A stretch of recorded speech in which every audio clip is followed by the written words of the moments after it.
갤럭시 A11이 나온 시점에서 탭 A9을 리뷰를 해보겠습니다. 먼저 이 A9 처음에 나왔을 때 한 3개월, 4개월 지나서 이제 슬슬 직구가 풀릴 때쯤이 되어서 그때 홍콩에서 직구를 하게 되었습니다. 제가 쓰고 있는 모델은 LTE가 되는 버전이고요. 용량은 128기가에 램 8기가. 그래서 당시에 한 30만원 넘게 주고 구매를 했던 기억이 납니다. 정확한 금액은 기억이 안 나요. 이게 나올 때 말이 많았잖아요. 한국에서 팔지 않는다는 게 굉장히 큰 단점이기도 했고, 저도 그래서 홍콩에서 직구를 했는데, 첫째로 S펜 사용이 불가하다는 거, 그리고 안에 들어있는 칩셋이 헬리오 G99라는 거. 같은 A9 플러스랑 A9 기본형이랑 칩셋이 달라가지고 그것도 문제가 되었었죠. 지문인식, 어디에서도 지문인식을 할 수 없다는, 이 전원 버튼을 눌러도 지문인식을 할 수 없다는 것이 또 알고 있는 단점이기도 했고, 또 액정이 파란 거, 굉장히 프로딩딩한 걸로 많이 영상에 소개가 되곤 했던 기억이 나요. 화질이 많이 좋지 않아서 HD 정도밖에 안 된다는 것도 굉장히 단점이죠. 카메라가 별로인 거. 근데 카메라는 사실 태블릿을 사용하면서 카메라를 사용할 일이 없기 때문에 그렇게 단점이라고 생각하진 않았는데, 어쨌든 카메라가 좋지 않은 것도 알고 샀습니다. 이게 원 UI가 되긴 하는데 판올림을 2회를 제공을 한다고 알고 샀어요. 근데 문제는 나오자마자 한 달 만에 원 UI 대거 업데이트가 있었고, 한 번을 일단 먹고 들어갔죠. 지금 원 UI를 보면은 최근에 한 걸로 기억을 하는데, 지금 안드로이드 16에 원 UI 버전은 8.0을 사용하고 있습니다. 제가 알기로는 원 UI 판올림을 2회를 다 사용한 걸로 기억을 해요. 더 이상의 업데이트가 없다고 봐도 될 것 같아요. 이게 구매를 할 때 대략적으로 알고 있었던 단점이라고 보면 될 것 같아요. 그런데 이 구매를 할 때의 단점 이외에 경험적인, 제가 느끼고 있는 단점이 몇 가지가 있어요. 액세서리가 별로 없습니다. 최소한 S9을 같이 사용하면서 있는 이런 검정색 케이스 정도는 나와줘야 하지 않나 라고 생각을 하는데, 공식에서 살 수 있는 액세서리가 없다는 게 좀 불만이었고요. 덜렁덜렁 들고 다녀야 되니까. 그래서 이거를 구매를 할 때 이게 공식인지 아닌지는 모르겠는데 이런 허접한 투명 케이스를 같이 제공을 해줬거든요. 근데 이것도 그렇게 마음에 들지 않았습니다. 그래서 제일 잘 사용한 거는 이 뒤에 이렇게 스트랩으로 매놓을 수 있는 그런 거를 같이 샀어요. 그래서 한 손으로 이렇게 고정해서 들고 다닐 수 있게. 그게 있었는데 지금 찾아보니까 없네요. 너무 잘 써가지고 잃어버렸어요. 액세서리를 어떻게 좀 다른 거를 써보려고 하다가 이런 것도 샀었어요. 여기다가 끼워가지고 간단한 타이핑을 할 수 있는 건데 조금 썼습니다. 조금 썼는데 그렇게 막 편하지는 않아요. 일단 키보드가 너무 작아서 별로 타이핑이 편하지는 않아가지고 조금 쓰고 잘 모셔놓고 있습니다. 저는 갤럭시 노트북도 있고 갤럭시 탭 S도 있는 상황에서 이거를 그렇게 글쎄요, 잘 안 쓰게 됩니다. 결과적으로는 이런 키보드를 사용하지 못하게 되고 S펜도 사용하지 못하게 되니까 생산성이 낮다는 게 경험적으로 겪어 나온 단점이라고 생각을 해요. 생산성이 낮은 건 확실합니다. 다른 단점, 여기 노크온이 이렇게 올라가다가 여기서 한 요만큼 정도 부분에 노크온이 잘 되지 않아요. 한 2번 두드리면 한 번은 잘 안 되는 것 같아요. 여기 또 안 됐죠? 또 안 됐죠? 또 안 됐죠? 이게 잘 되지 않아요. 화면이 켜지고 난 다음에는 잘 꺼지는데 이 꺼진 상태에서 원래는 요 부분이 노크온이 잘 안 됐어요. 다른 데는 그동안 겪어오면서 불편함이 없었거든요.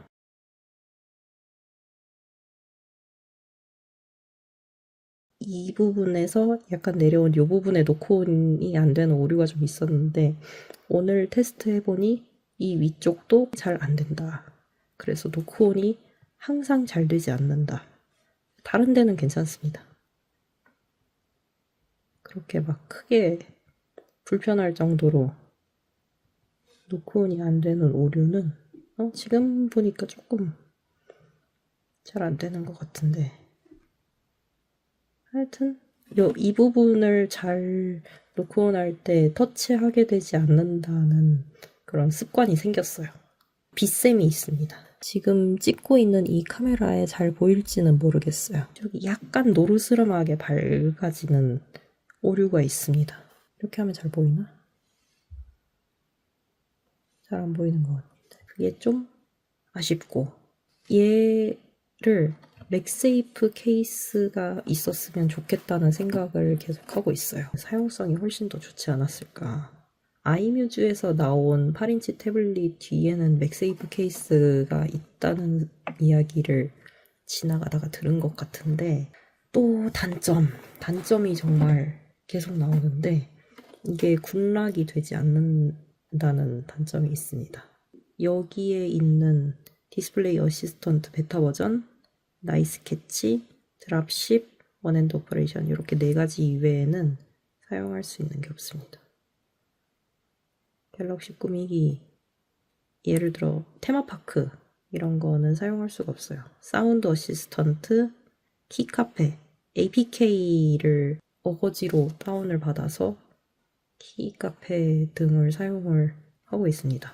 그리고 이거는 정말 사용을 하면서 새롭게 알았던 사실인데 달력이 이슬람 달력을 사용을 해요. 얘를 사용해가지고 처음 시작할 때 중동에 있는 나라들이 쭉 있더라고요. 그래서 그 중에서 제일 제한이 적을 것 같은 나라를 선택을 한 걸로 기억을 하는데 이슬람 국가다 보니까 일요일이 휴일이 아니에요. 맨 왼쪽 일요일이 휴일이 아니고 금요일이 파란색이고 토요일이 빨간색입니다. 토요일이 빨간 날인가 봐요. 그래서 보다 보니까 너무 열받아서 이 달력을 원래는 여기다가 이렇게 위젯으로 깔아놓고 쓰고 있었는데 이거를 그냥 지우고 쓰게 되더라고요. 그것이 약간 열받는 포인트입니다.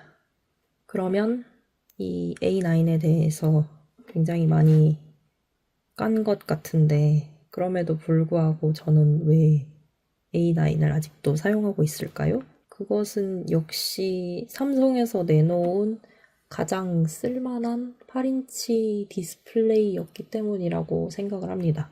일단 저의 사용 환경, 갤럭시 폰 24 울트라를 메인 핸드폰으로 사용을 하고 있고요. 갤럭시 탭 S9 기본형 11인치 사용하고 있고 갤럭시북 5 360 사용을 하고 있어서 사실상 A9 이외에는 전부 다 S펜이 가능한 환경으로 만들어놨어요. 제가 하는 업무에서 S펜의 도움을 아주 많이 받고 있고 그래서 저도 얘가 S펜이 됐으면 정말 좋겠다고 생각을 했었는데 아쉽게도 빠지게 되었습니다. 그래도 8인치 디스플레이라는 점에서 얘는 큰 장점이 있는데 유튜브, 웹툰, 전자책 아주 잘 보고 있습니다. 사실 11인치 전자책 보기에는 조금 커요. 그리고 울트라가 7인치가 조금 안 되는 걸로 알고 있는데 미묘한 것 같아요. 그래서 여기 뒤에다가 스트랩을 끼고 있었을 때 전자책을 정말 많이 봤었던 기억이 나요. 스트랩은 잊어버렸지만 이렇게 피드를 내리는 활동을 할 때 네이버 카페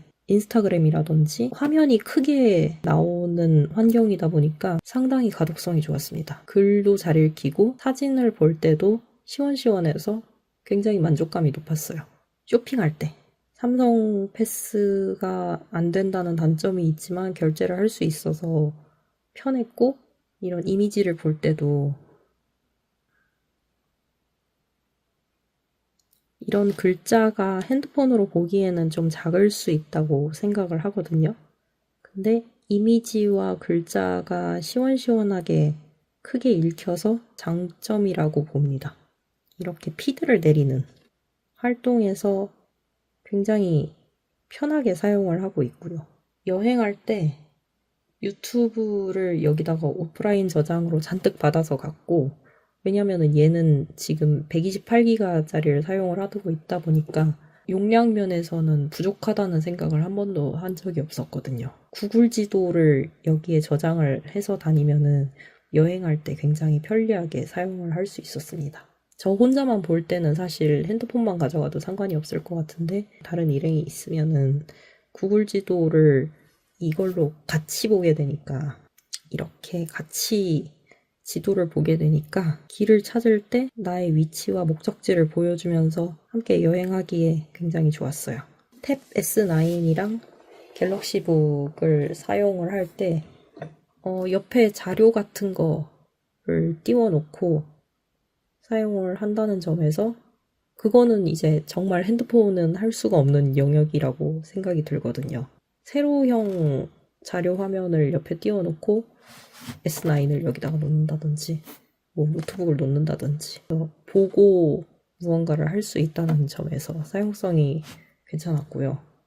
갤럭시 소프트웨어이다 보니까 결국에는 얘가 삼성의 소프트웨어를 가지고 있잖아요. 중국산 소프트웨어에서 느껴지는 단점이 없다는 거.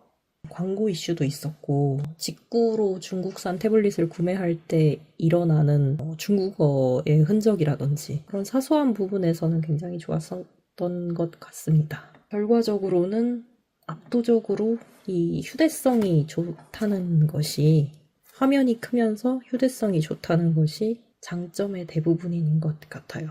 물론 여기에서 아이패드 8인치처럼 좀 더 가벼운 무게를 가지고 있으면 좋았겠지만, 높은 사용성 대신에 낮은 생산성의 경우에는 갤럭시북이랑 갤럭시 탭 S9으로 만들어 가는 것이 이거를 롱텀으로 사용해 오면서 느꼈던 점인 것 같습니다. 그러나 만약에 S탭 8인치 버전이 나온다면은 저는 구매할 의사가 있습니다. S펜이 되는 거를 사고 싶어요. 일을 하다가 보면은 이렇게 S펜으로 여기와 여기 뭐 탭이든 노트북이든 놓고 이거를 한꺼번에 손댈 수 있는 게 필요했는데, 얘가 거기서 빠져 있어서 굉장히 아쉽다는 생각을 항상 하고 있어요. 8인치 태블릿의 구매 의의를 묻는다면은 사시라고, 괜찮다고 권하고 싶습니다. 11인치 태블릿이 줄 수 있는 것보다 오히려 기대를 하지 않고 사서 그런지 만족감은 더 큰 것 같아요. 사소한 열받는 부분이 있지만, 그래서 삼성은 꼭 8인치 S 태블릿을 만들어줬으면 좋겠습니다.